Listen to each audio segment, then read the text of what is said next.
Hello, everyone. Jessica Morales joining you now. I have the pleasure of being joined by Mr. Jim Krane. He's the Wallace Wilson Fellow for Energy Studies at the Baker Institute for Public Policy at Rice University. Jim, we really appreciate you joining us right now. I want to get into the first question I have for you. OPEC Plus has already offered, we know, cuts. Many doubt they're enough. There's a lot of questions around that. My question is, will the proposed production cuts from the Saudis, Russia, even the U.S., do you think it's going to do much to turn oil prices around? Where are we there? Well, so the cuts are probably not going to be enough to turn oil prices around, but I guess where they'll help is slow down the amount of oil that's flowing into storage and quickly filling storage up. So it'll give oil producers a bit more breathing space. There's a lot of folks that think that there's no sense in Texas producers or U.S. producers actually joining OPEC in those cuts. There's dubious legality there. There's, the Sherman Anti-Trust Act, et cetera. I would argue that actually there is reason for the U.S. producers to consider cutting or some type of action that shows that that would at least make them look like a responsible oil producer, while the other OPEC and OPEC plus countries are cutting production, because it might give U.S. producers some protection the next time a price war rolls around. So if Saudi and Russia and OPEC decide that shale is taking too much market share in a year or two, having not joined in at this time with some serious price cuts, might make those countries all the more eager to try and push a more damaging price war and try and clip the wings of shale in the future. So I would argue that if it probably won't have a big effect on U.S. production. However, the optics of it will make shale look like a more responsible, more cooperative global oil producer that is, taking, sacrificing, it's not free riding on others' sacrifices, right? Yeah, that is an interesting take, interesting conversation that comes from that too. Speaking on that, what do you think this time? And even if that hypothetical situation takes place, what about the relationship, you think? Will this oil price war alter that between the U.S., OPEC, moving that forward?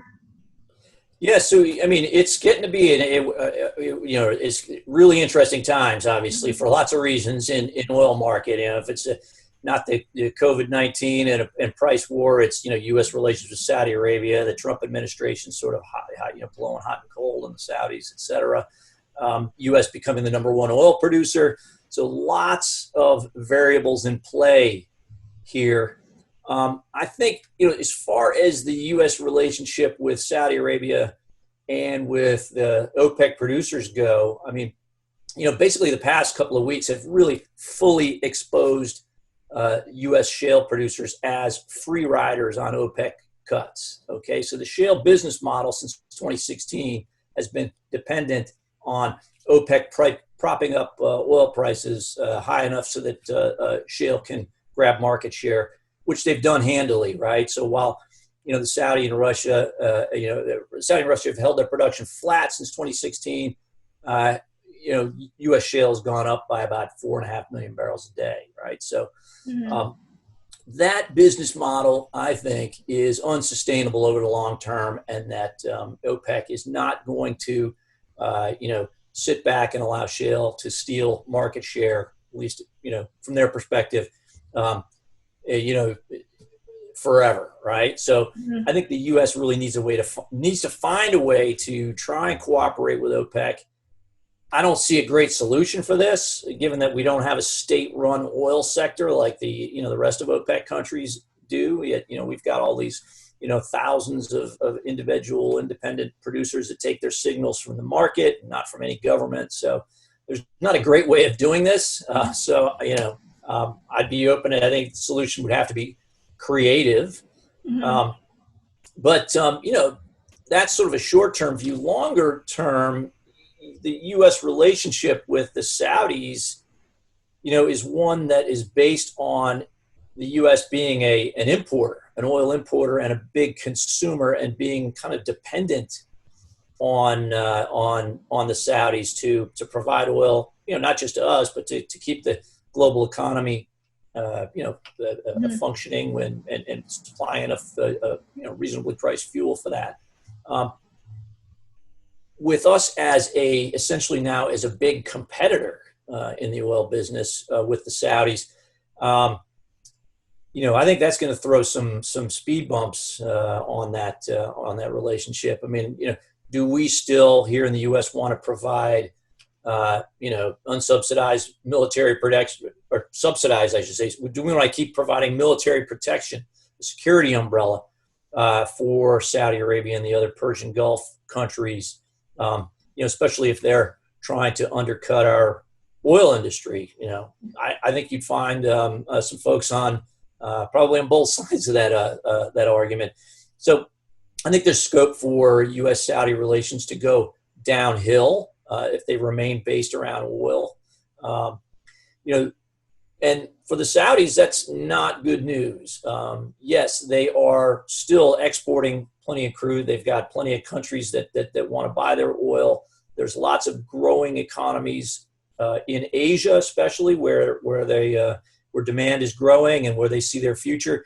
Unfortunately for Saudi Arabia and the other big Middle East producers, those countries don't have big militaries like the U.S. They cannot provide the same oil for security relationship that the U.S. has been providing since World War II, basically. So they're going to need to find another way of protecting themselves if the U.S. Decides not to do it any longer. So longer term, things could get interesting. There are a lot of things, of course, to take an effect there, just like you mentioned, the protection. What about Russia? Russia's position, they took originally, it seemed, I guess, a more aggressive move against U.S. shale in the past. It's hard to know, of course, what type of effect that will have in long term, but expanding a little bit more about what you were just saying with U.S. and Saudi, what about Russia and what they could potentially be trying to do to U.S. shale? What's your take there? Yeah, I mean, I think your question's on target. I mean, Russia, I guess, writ large, I mean, the Russian oil sector, I think they see U.S. shale as a problem, as grabbing market share, as also helping to engender kind of a nationalistic U.S. foreign policy. The U.S. Has been sanctioning lots of countries, especially under Trump, and including oil-producing countries that had, I think we would have been a lot more cautious with that prior to shale. So I think Russia sees that shale is one of the factors behind this more nationalistic foreign policy, the greater willingness to sanction countries. So they seem to think that, well, the less production we see out of shale, maybe the more pragmatic we'll see. We'll see some more pragmatic U.S. foreign policy. If we damage shale, then maybe the U.S. will be less able to sanction oil producers like Russia.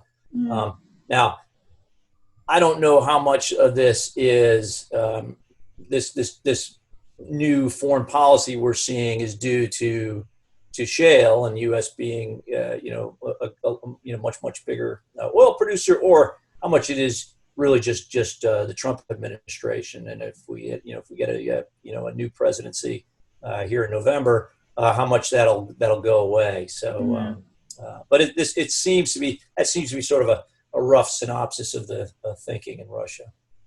And Jim, if we can, let's talk a bit about your paper that you're one of the authors on, titled "Price War and Pandemic: The Oil Market Reaction." In it, you and your colleagues say it appears the Saudi strategy has underestimated the effect of COVID-19 on consumption. One may say, really, no one could imagine this effect, but what is your take on that? How so do you think they underestimated that effect of COVID-19? Well, I think the Saudis, and in that March OPEC meeting, severely underestimated, as did we all, right? So, right. And At that time where Saudi Arabia and Russia could not come to an agreement on production cuts. If you remember, the Saudis wanted to increase the cuts that were already in existence. I think there was 1.7 million barrels a day that OPEC had been cutting for quite a while. They wanted to increase that by another 1.5 million barrels a day. And at the time, actually, that sounded like a reasonable proposal. The IEA was saying they were seeing something like 3 million barrels a day in lost demand due to COVID-19. That was primarily in China at that point. Mm-hmm. But then, when Saudi Arabia and Russia could not agree, you saw the Saudis leaving the meeting and launching this price war and ramping up production dramatically. So basically using their spare production capacity in the opposite way that they normally use it. Rather than using it to calm a volatility in markets, what they did only exacerbated volatility in markets, just as demand was falling off a cliff. So if you will, it just pushed demand down even faster and more precipitously than it would have fallen otherwise. And I'd say that was pretty counterproductive and very ill-timed. And thankfully for the rest of the world, it only lasted about 5 weeks.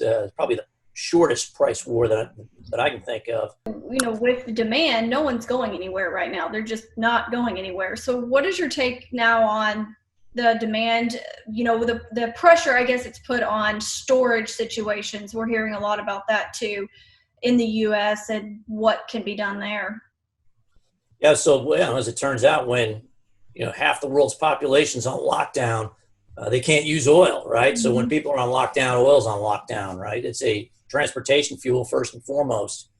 Mm-hmm. Storage is turning out to be a crucial variable right now, and without storage, shut-ins, shutting in production is really the only thing you can do unless you can find a place to put that oil. So, it's a big investment opportunity for somebody that can figure it out.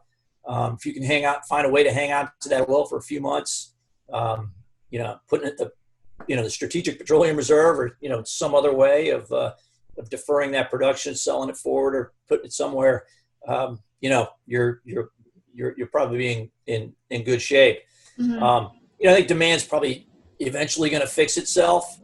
Companies that can hold out should be okay.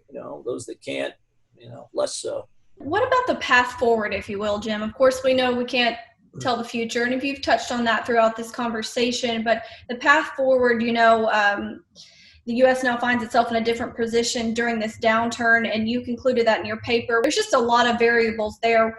What might you see as a successful strategy, if you will? First of all, you got to find it, sort of try and look at how the coronavirus pandemic is going to affect oil demand and, where you see us coming out of this. I think there's some upside, bizarrely enough, as bizarre as it may sound, right? So cheap gasoline is probably going to help the recovery move quicker than it might otherwise, right? It'd be a lot easier to recover when gasoline's cheap than it would be if it were expensive.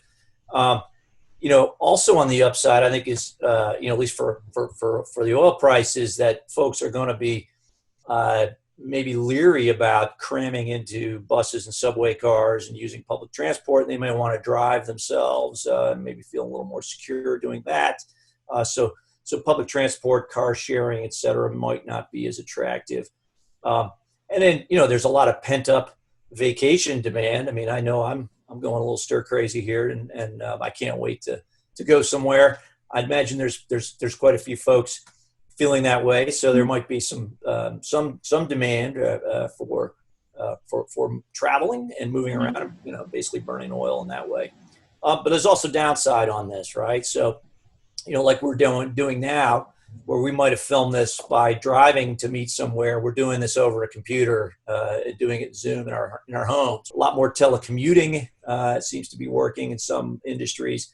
And there's going to be some long-term aversion to people taking cruises and going to airports. So, upside and downside on this.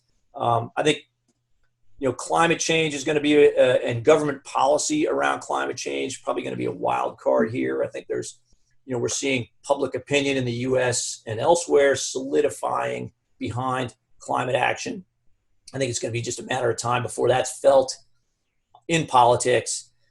We've got a big presidential election coming up here in November. Longer term, I guess we're going to probably have to find a way here in the U.S. to balance our role as a producer with that as a consumer. I think most Americans can kind of understand the U.S. as a consuming country, a big importer. We are the number one oil consumer globally, but we're also, at least temporarily, the number one producer. So we haven't yet kind of come to terms with that. And I think we need to develop policies that balance those two factors.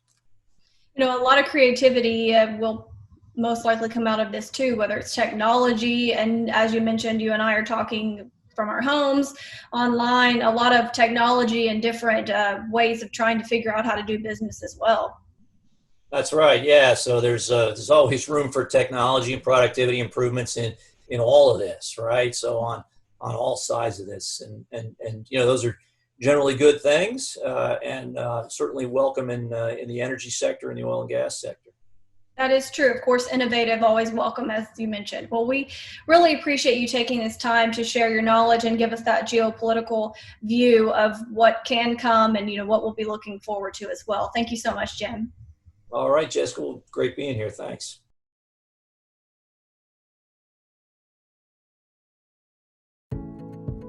For more Hart Energy videos, follow our social media channels.